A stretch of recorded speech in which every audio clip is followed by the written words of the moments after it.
setiap hari. Saya percaya bahwa sampai hari ini kalau kita ada, semua karena kasih karunia Tuhan dan mujizat Tuhan. Dan saya percaya ke depan juga pertolongan, penyertaan, dan mujizat Tuhan akan terus kita alami dalam hidup kita tiap-tiap hari. Yang pertama yang mau saya sampaikan, apa itu mujizat? Ini perlu dulu kita mengerti apa pengertian mujizat di dalam ajaran Alkitab. Mujizat artinya peristiwa-peristiwa yang biasa tetapi memberi kesan yang mendalam. Bisa kita lihat contohnya, kelahiran seorang bayi sebagai suatu mujizat. Ya, namanya kelahiran bayi itu biasa. Di mana-mana banyak bayi lahir per hari berapa juta orang. Tetapi itu semua karena mujizat juga. Baru terbit dan terbenamnya matahari, ini juga sebagai satu mujizat. Ini biasa, setiap pagi kita lihat matahari terbit, setiap sore kita lihat matahari terbenam, dan ini mujizat. Berarti kalau kita ada sampai hari ini, sesungguhnya banyak sekali mujizat yang terjadi dalam hidup kita. Istilah mujizat dalam kasus-kasus seperti ini menunjukkan hal-hal yang biasa yang disebabkan oleh penyebab yang luar biasa, yakni kuasa Allah. Matahari terbit, matahari terbenam, ini tidak ada campur tangan manusia di situ. Tapi itu murni adalah karya Allah yang luar biasa. Jadi kalau kita masih melihat matahari terbit, kita melihat matahari terbenam, maka sesungguhnya kita sedang melihat, sedang mengalami mujizat yang besar yang Tuhan berikan. Tapi banyak kali atau sering kali orang tidak memandang bahwa ketika dia bangun pagi, dia tidak melihat bahwa itu mujizat Tuhan. Dia menganggap itu hal yang biasa. Ketika dia melihat matahari terbenam, itu dianggap sebagai hal biasa. Tetapi kalau kita memahami tentang arti mujizat, maka sesungguhnya apapun itu yang terjadi, matahari terbit, matahari terbenam, mujizat Tuhan. Dan seharusnya itu membawa kita untuk semakin mengasihi Tuhan. Ketika kita masih melihat matahari terbit, maka kita harus berkata, Tuhan, terima kasih. Ketika kita melihat matahari terbenam, maka kita harus berkata, Tuhan, terima kasih. Apakah hal ini kita lakukan setiap hari? Ketika kita bangun pagi, kita melihat matahari, kita bersyukur. Kita melihat matahari terbenam, artinya kita sudah mau mengakhiri pekerjaan satu hari, kita bersyukur.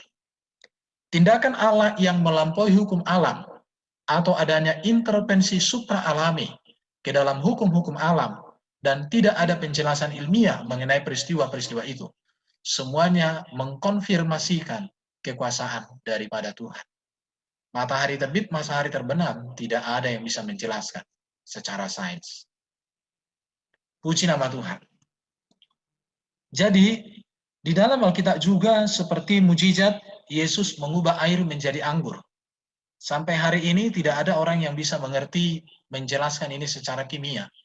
Bagaimana air bisa berubah menjadi anggur tanpa ada campuran hal apapun. Yesus membangkitkan Lazarus dari kematian yang sudah beberapa hari. Ini tidak bisa dijelaskan secara sains. Musa membelah laut Teberau atau mengubah air yang pahit di Mara menjadi manis. Ini mujizat. Dan ini tidak bisa dijelaskan secara ilmiah. Bagaimana hal itu bisa terjadi? Tanpa ada campur tangan Tuhan, maka ini tidak akan terjadi. Dan itulah yang disebut dengan mujizat.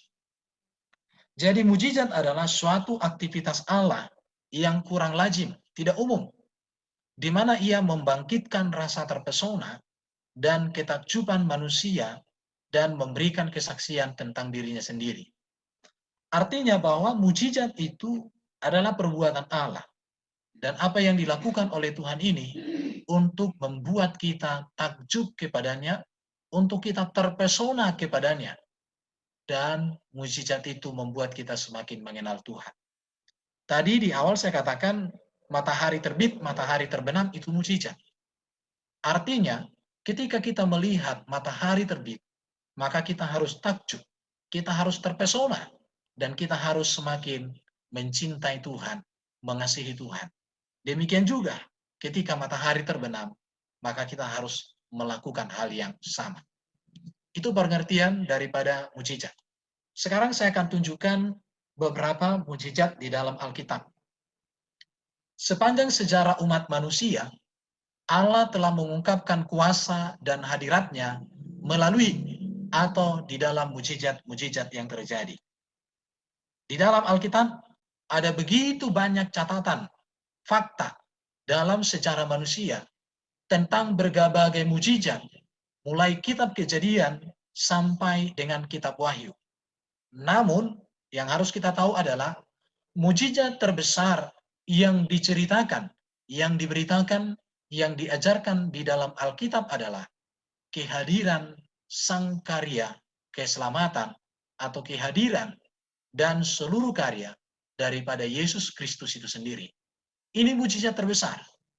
Jadi mujizat terbesar dalam hidup kita adalah ketika kita sudah mengenal Yesus secara pribadi, kita mengakui bahwa dialah Tuhan, penguasa, Kurios, bahwa dialah juru selamat kita. Di dalam dia ada kepastian keselamatan. Ketika kita menerima bahwa Yesus sang juru selamat satu-satunya, di luar daripada dia tidak ada keselamatan, dan kita yakinkan hal ini, dan kita serahkan hidup kita terhadap kebenaran ini, maka kita sedang menikmati mujizat terbesar dalam hidup kita. Puji Tuhan. Beberapa catatan di dalam Alkitab Perjanjian Lama tentang mujizat. Ini hanya sedikit. Contoh, tulah-tulah yang terjadi di Mesir adalah mujizat. Terbelahnya laut Teberau, air pahit di Mara yang diubah menjadi manis, itu juga adalah mujizat. Manna yang datang dari langit dan air batu karang adalah mujizat. Mujizat di zaman Yosua, ketika dia mengeringkan sungai Yordan, ketika mengelilingi tembok Yeriko, mujizat di dalam zaman Nabi Elia, mujizat di dalam zaman Nabi Elisa. Begitu banyak. Bahkan Kejadian pasal 1 menunjukkan kepada kita mujizat yang sangat besar ketika Allah menciptakan langit dan bumi dengan segala isinya. Artinya, di dalam Alkitab, begitu banyak catatan-catatan tentang mujizat, dan mujizat ini membuat kita seharusnya makin mengasihi, cinta, dan semakin berbakti kepada Tuhan. Di dalam kitab Perjanjian Baru juga, begitu banyak mujizat yang diberitakan, dituliskan. Seperti Yesus mengubah air menjadi anggur. Yesus meneduhkan angin badai. Kita tahu waktu itu badai. Bahkan para murid-murid yang adalah seorang nelayan, mereka yang hidupnya sehari-hari adalah menangkap ikan sebelum menjadi murid Yesus. Mereka tidak bisa mengatasi badai itu. Tetapi bagaimana Yesus meneduhkan badai itu? Hanya dengan berkata, diam, tenanglah. Maka badai itu menjadi diam dan tenang. Membangkitkan Lazarus dari kematian. Kalau kita mau mengenal tentang mujizat Yesus, itu sangat jelas lengkap ditulis di dalam Matius, Markus, Lukas, dan Yohanes. Bahkan di dalam Injil Yohanes 20 dan 21 ada yang berkata, kalau semua mujizat yang dibuat oleh Yesus, maka tidak ada buku yang bisa menangkap atau menampung seluruh mujizat-mujizat yang dibuat oleh Yesus. Jadi berbicara tentang Alkitab, maka Alkitab menjadi sumber, menjadi bukti bahwa Allah yang kita sembah adalah Allah sang pemilik mujizat, sumber mujizat yang dinyatakan dalam sejarah manusia. Bahkan mujizat-mujizat juga dilakukan oleh murid-murid Yesus Kristus. Rasul Paulus dan orang-orang percaya seperti yang tertulis dalam Kisah Para Rasul itu mujizat. Bagaimana Paulus, Petrus, bayang-bayangnya saja menyembuhkan orang. Bahkan sapu tangan mereka bisa menyembuhkan. Bagaimana mereka menghidupkan orang mati. Bagaimana mereka mengalahkan para dukun, dan lain sebagainya. Jadi kalau kita melihat memang di dalam Alkitab, begitu banyak sekali catatan-catatan tentang mujizat. Dan apa yang dicatat di dalam Alkitab tentang mujizat-mujizat ini, apakah kita masih percaya bahwa hal yang sama masih tetap Tuhan bisa kerjakan bagi kita di masa kini? Sekarang kita masuk kepada topik Mujizat dan tujuannya. Apa tujuan Tuhan membuat mujizat? Mengapa Tuhan mengadakan begitu banyak mujizat dalam catatan-catatan Alkitab?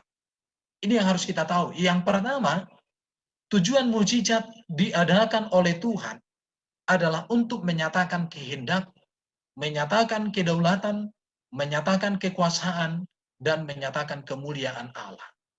Kalau kita berbicara tentang apa yang menjadi kehendak Allah bagi kita, bagi dunia, bagi manusia, kita lihat di dalam mujizatnya. Kalau kita mau lihat kedaulatan Allah atas alam semesta, kedaulatan Allah, kekuasaan Allah, kemuliaan Allah atas alam semesta ini, kita akan lihat melalui mujizat yang sungguh luar biasa. Jadi tiap hari kita sebenarnya mengalami mujizat yang luar biasa.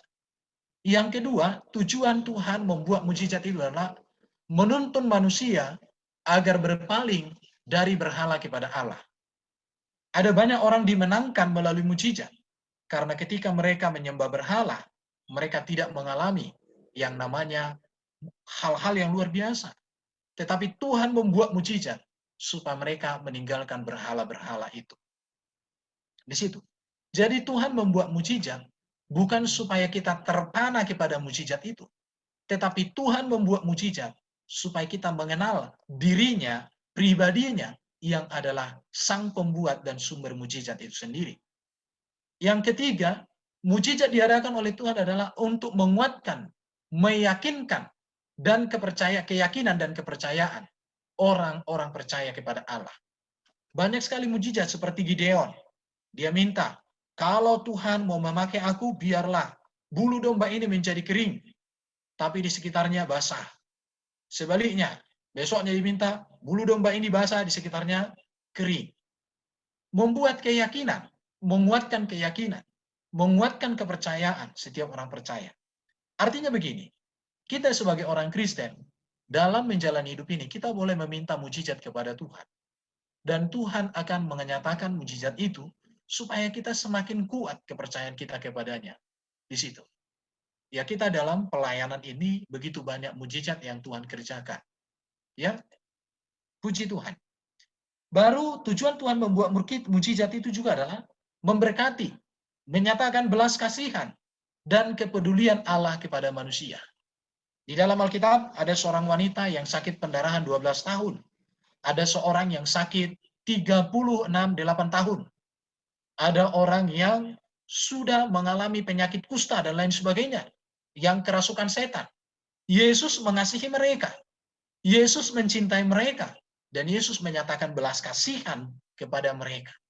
Jadi Tuhan menunjukkan mujizat itu untuk memberkati, supaya orang itu terlepas dari kuasa maut, kuasa dosa, kuasa penyakit. Tuhan menyatakan belas kasihan, supaya lewat belas kasihan Tuhan itu, orang itu mengalami berkat, mengalami pemulihan. Jadi hari ini kita perlu meminta mujizat Tuhan terjadi dalam hidup kita, supaya kita bisa melihat betapa besarnya Tuhan kita, betapa ajaibnya Tuhan kita, betapa luar biasanya Dia. Yang berikut tujuan Allah atau tujuan Tuhan kita membuat mujizat adalah menyatakan tindakan pemeliharaan yang terus-menerus yang dilakukan oleh Tuhan, yang mengendalikan, melindungi, memelihara, dan mengatur segala sesuatu. Tuhan melindungi kita, itu mujizat. Sekarang terjadi namanya musim pandemi corona. Kalau kita tidak kena corona, itu karena perlindungan Tuhan, dan itu mujizat. Dan kita harus bersyukur di situ. Ada banyak orang mengalami kendala ekonomi, susah makan, susah dapat kerja. Tapi kita masih bisa makan. Kita masih punya pekerjaan yang tetap stabil. Walaupun mungkin ada sedikit persoalan di sana-sini. Tapi itu mujizat, itu perlindungan, itu pertolongan Tuhan. Itulah tujuan Tuhan membuat mujizat. Pertanyaannya adalah, apakah mujizat masih terjadi saat ini? Apakah mujizat masih terjadi saat ini? Di tengah-tengah gereja, ada 3 pandangan orang tentang apakah mujizat masih ada. Ada namanya pandangan skeptik. Pandangan skeptik ini adalah menyangkali mujizat dapat terjadi. Mereka ini tidak mempercayai mujizat dapat terjadi. Dan kita, keluarga Opu Deborah, tidak ada dalam kelompok ini. Tidak ada dalam kelompok ini. Ada sekelompok orang, nggak ada mujizat. Gak ada mujizat.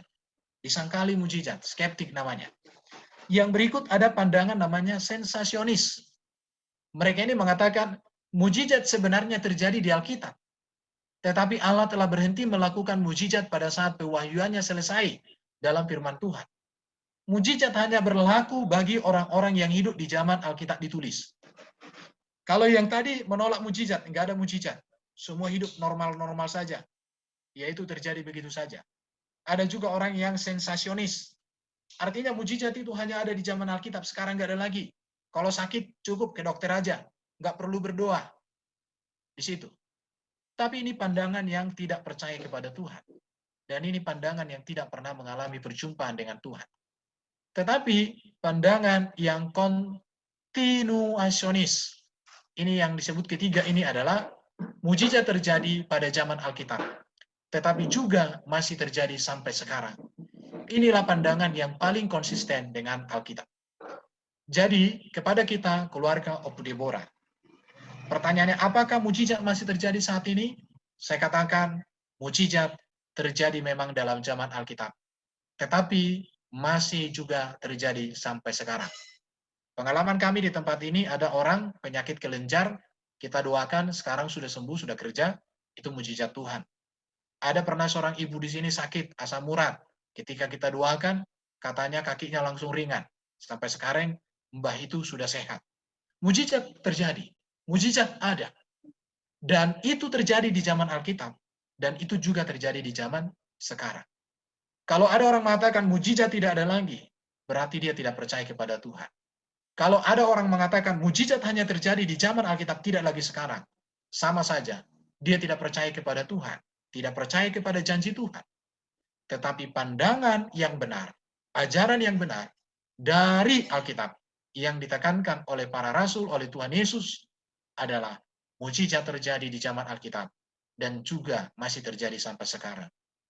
Artinya bahwa Tuhan yang hidup di zaman Musa adalah Tuhan yang ada juga di zaman hidup kita ini. Tuhan yang berkarya di zaman para rasul adalah Tuhan yang sama yang berkarya di zaman kita. Zaman berubah, manusia bisa berganti, tetapi Tuhan, karyanya, kuasanya, pertolongannya, hakikatnya, esensinya tidak pernah berubah. Karakternya, sifatnya tidak pernah berubah. Oleh karena itu, maka kita sebagai orang percaya, serahkan hidup pada Tuhan, bergantung kepada Tuhan, pandanglah Tuhan, bahwa di dalam Tuhan masih ada mujizat yang akan dikerjakan, dan pasti dikerjakan dalam kehidupan kita setiap hari. Puji Tuhan.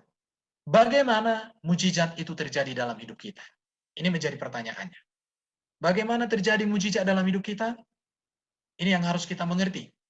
Yang pertama harus kita pahami adalah, mujizat terjadi karena adanya kebutuhan-kebutuhan yang tidak bisa dipenuhi manusia. Contoh, bangsa Israel kehausan, butuh air untuk minum di Mara. Tuhan memberikan air untuk minum mereka. Pesta kawin di Kana, butuh anggur. Yesus mengubah air menjadi anggur. Orang banyak yang ikut Yesus butuh roti karena sudah lapar. Maka Yesus mengubah 5 roti dan 2 ikan untuk 5.000 orang, sisa 12 bakul. Artinya ada kebutuhan di sana. Sekarang dalam hidup kita masing-masing, apa yang menjadi kebutuhan kita? Kita butuh kesembuhan, mintalah kepada Tuhan. Kita butuh ekonomi dipulihkan, mintalah kepada Tuhan. Kita butuh pekerjaan kita semakin naik, semakin tinggi diangkat oleh Tuhan, di karir kita, di pekerjaan kita, mintalah kepada Tuhan. Jadi mujizat terjadi karena ada kebutuhan-kebutuhan yang tidak bisa dipenuhi oleh manusia, tetapi itu bisa dipenuhi oleh Tuhan. Itu yang pertama. Yang kedua, yang harus kita pahami adalah, mujizat terjadi menurut kehendak dan cara Tuhan. Manusia tidak mampu memahaminya. Contoh, bagaimana sepotong kayu bisa mengubah air menjadi air yang pahit menjadi manis? Hanya Tuhan yang tahu. Ketika bangsa Israel keluar dari Mesir, memasuki tanah Kanaan, ada air di Mara itu pahit. Tapi Tuhan katakan diambil sepotong kayu, ditaruh di mata air itu, airnya menjadi manis. Itu hanya cara Tuhan. Artinya mujizat itu melampaui logika, nalar, rasio kita. Baru dikatakan lagi, buli-buli minyak tidak habis sebelum botol-botol penuh. Tepung segenggam tidak habis sebelum segala sesuatunya tercukupi. 2 Raja-Raja pasal 4 ayat 1-7. Bagaimana minyak yang dalam satu botol bisa dituangkan memenuhi begitu banyak sekali botol. Itu tidak mungkin terjadi. Menurut logika kita, menurut nalar kita, itu tidak bisa. Maka mujizat yang Tuhan kerjakan itu tidak akan bisa dipahami oleh logika kita. Secerdas apapun manusia, sejenius apapun manusia, berbicara mujizat, mujizat Tuhan melampaui logika, melampaui segala nalar manusia. Itu sudah pasti. Yang berikut adalah mujizat terjadi karena adanya orang-orang yang berdoa, ada orang yang berdoa dengan sungguh-sungguh kepada Tuhan. Tuhan mendengarkan doa hamba-hambanya yang percaya sungguh kepadanya.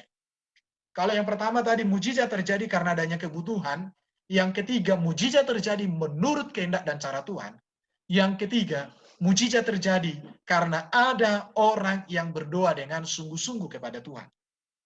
Jadi, kita punya kebutuhan tentang hal apapun. Kalau kita berdoa sungguh-sungguh kepada Tuhan, maka mujizat akan Tuhan kerjakan bagi kita. Musa berdoa kepada Allah, dan Allah menunjukkan sepotong kayu sebagai jawaban doa Musa. Elia berdoa supaya hujan tidak turun. Hujan tidak turun. Elia berdoa supaya hujan turun, maka hujan pun turun. Jadi adanya doa yang sungguh-sungguh. Maka dikatakan doa orang yang benar sangat besar kuasanya jika dengan yakin didoakan. Yang pertama, orangnya benar, imannya benar, motivasinya benar, tujuannya benar, dasarnya berdoa benar, maka mujizat terjadi atas hidupnya. Jadi mari kita meminta.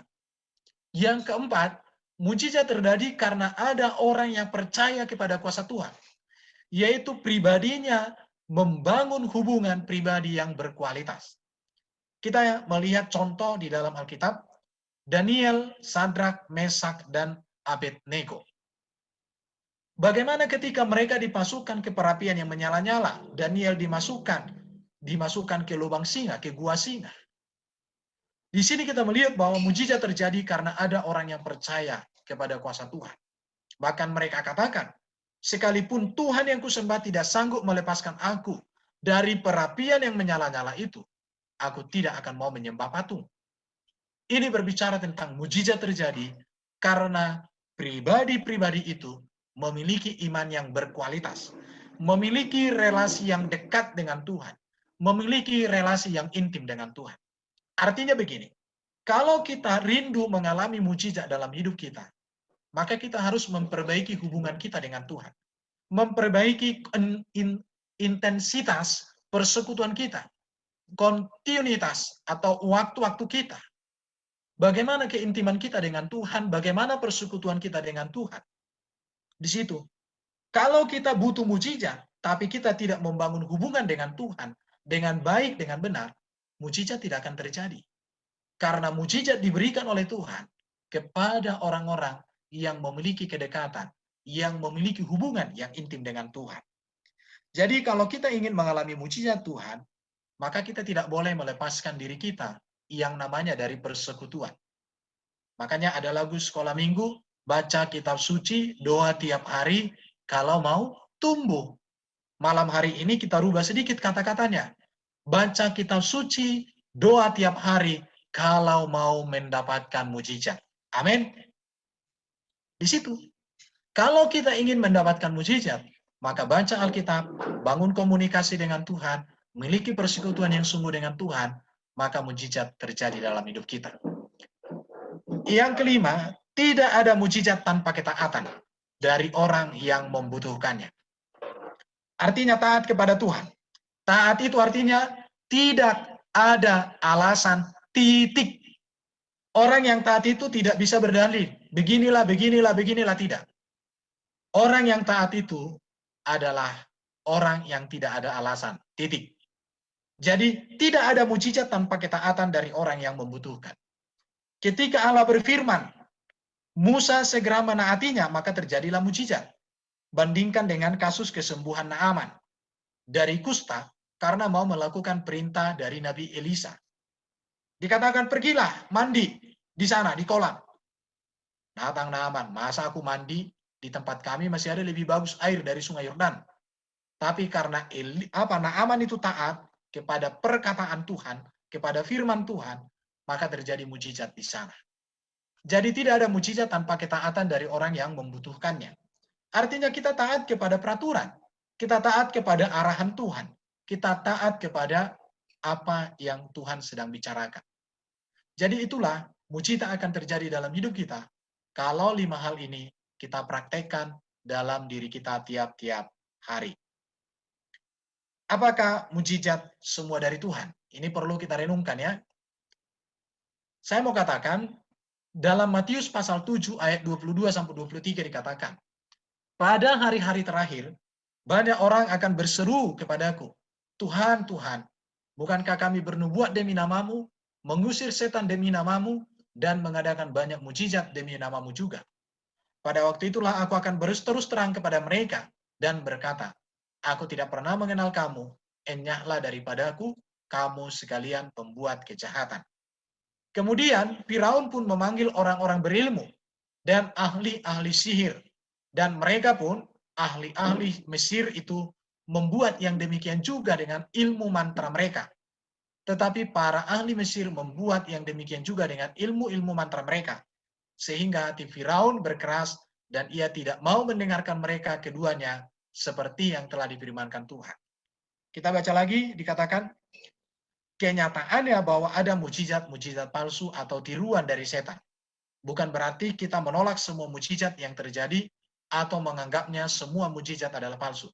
Sebaliknya, sebaiknya diuji dulu. Setidaknya dengan 2 tolak ukur. Yang pertama, sesuai atau tidak bertentangan dengan Alkitab. Yang kedua, dari buahnya yang membawa kemuliaan bagi Kristus. Jadi mujizat ada dari Tuhan. Tetapi di sisi lain, ada juga mujizat berasal dari yang bukan Tuhan. Saya pernah menemukan orang menjadikan Alkitab sebagai jimat. Saya pernah temukan dalam pelayanan. Contoh, anaknya baru lahir, Alkitab ditaruh di kepalanya. Katanya apa? Supaya tidak kena petir, tidak kena palasik. Saya bilang waktu itu, kalau Alkitab kita taruh di atas kepala anak yang baru lahir, hanya ditaruh begitu saja, maka kita memandang Alkitab itu sebagai jimat. Tapi yang benar itu dalam ajaran Kristen adalah, bukalah Alkitab, bacakanlah kepada anak yang baru lahir ini. Memang dia tidak bisa ngomong, tapi dia bisa mendengar. Hatinya, rohnya mengerti firman Tuhan.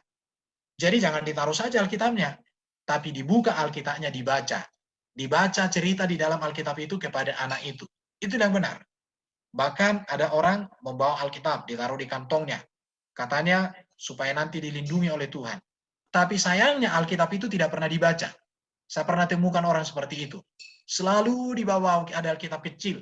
Kemanapun dia pergi selalu bawa Alkitab. Tapi tidak pernah baca Alkitab. Bahkan ke gereja pun dia tidak pernah. Tapi selalu bawa Alkitab. Kenapa? Karena dia memandang Alkitab sebagai jimat. Lucu ya? Tapi itulah keanehan-keanehan orang Kristen yang tidak mengenal Alkitab dengan benar. Sekarang kita masuk kepada materi berikut. Mujizat bisa menjadi sarana yang ampuh untuk menyesatkan. Ini perlu juga untuk kita tahu. Dikatakan dalam 2 Tesalonika pasal 29. Dikatakan begini. Kedatangan si pendurhaka itu adalah pekerjaan iblis dan akan disertai rupa-rupa perbuatan ajaib, tanda-tanda, dan mujizat-mujizat palsu. Artinya Tuhan membuat mujizat, tapi di sisi lain nabi-nabi palsu, iblis, setan, itu akan menggunakan juga mujizat-mujizat palsu untuk menyesatkan. Di situ. Dalam Matius 24 ayat 24 dikatakan, sebab Mesias-Mesias palsu dan nabi-nabi palsu akan muncul dan mereka akan mengadakan tanda-tanda yang dahsyat dan mujizat-mujizat sehingga sekiranya mungkin mereka menyesatkan orang-orang pilihan juga. Jadi mujizat ini bisa menjadi sarana untuk membuat orang lari dari kebenaran. Oleh karena itu maka kita harus benar-benar mengenal Alkitab supaya kita tidak terombang-ambingkan. Wahyu pasal 13 ayat 13 sampai 16. Ia mengadakan tanda-tanda yang dahsyat. Bahkan ia menurunkan api dari langit ke bumi di depan mata semua orang. Ia menyesatkan mereka yang diam di bumi dengan tanda-tanda yang telah diberikan kepadanya untuk dilakukannya di depan mata binatang itu. Dan ia menyuruh mereka yang diam di bumi supaya mereka mendirikan patung untuk menghormati binatang yang luka oleh pedang, namun yang tetap hidup itu. Dan kepadanya diberikan kuasa untuk memberikan nyawa kepada patung binatang itu, sehingga patung binatang itu berbicara juga dan bertindaklah begitu rupa, sehingga semua orang yang tidak menyembah patung binatang itu dibunuh. Dan ia menyebabkan sehingga kepada semua orang kecil atau besar, kaya atau miskin, merdeka atau hamba, diberi tanda pada tangan kanannya atau pada dahinya. Jadi, kuasa-kuasa dunia akan mengadakan mujizat tandingan untuk menyesatkan. Tetapi iman kepada Kristus akan menuntun kita bisa memahami, bisa mengerti, bisa membedakan mujizat-mujizat yang tidak berkenan di hati Tuhan. Oleh karena itu, maka saya mau katakan, jangan berpatokan kepada mujizat, tetapi pada pengenalan secara pribadi kepada Tuhan, Sang Pembuat mujizat. Dikatakan di sini dalam Lukas 4 ayat 43, 45, dan Matius 7 ayat 15 sampai 20 dikatakan, karena tidak ada pohon yang baik yang menghasilkan buah yang tidak baik, dan juga tidak ada pohon yang tidak baik yang menghasilkan buah yang baik. Sebab setiap pohon dikenal pada buahnya, karena dari semak duri orang tidak memetik buah ara, dan dari duri-duri tidak memetik buah anggur. Orang yang baik mengeluarkan barang-barang yang baik dari pembenaran hatinya yang baik, dan orang-orang jahat mengeluarkan barang-barang yang jahat dari pembenaran hatinya yang jahat. Karena itu, karena yang diucapkan mulutnya meluapkan hatinya. 1 Korintus 13 ayat 13. Demikianlah tinggal ketiga hal ini, yaitu iman, pengharapan, dan kasih. Yang paling besar diantaranya ialah kasih. Bagaimana cara mengamati buahnya? Apakah ia menunjukkan sifat Kristus sebagai kualifikasi seorang utusan Allah? Apakah yang sedang diajarkannya? Apakah ia yang sedang ajarkan sesuai firman Tuhan? Jadi di sini kita belajar untuk bagaimana kita mengalami mujizat Tuhan dalam hidup kita tiap-tiap hari. Tapi jangan sampai kita lebih mencari mujizat daripada mencari Tuhan. Carilah Tuhan, bergaullah dengan Tuhan, bersekutulah dengan Tuhan, tekunlah, taatlah kepada Tuhan, maka kita akan mengalami mujizat dari Tuhan tiap-tiap hari. Apapun yang menjadi pergumulan kita, apapun yang menjadi kebutuhan kita, tentang kesehatan kah, tentang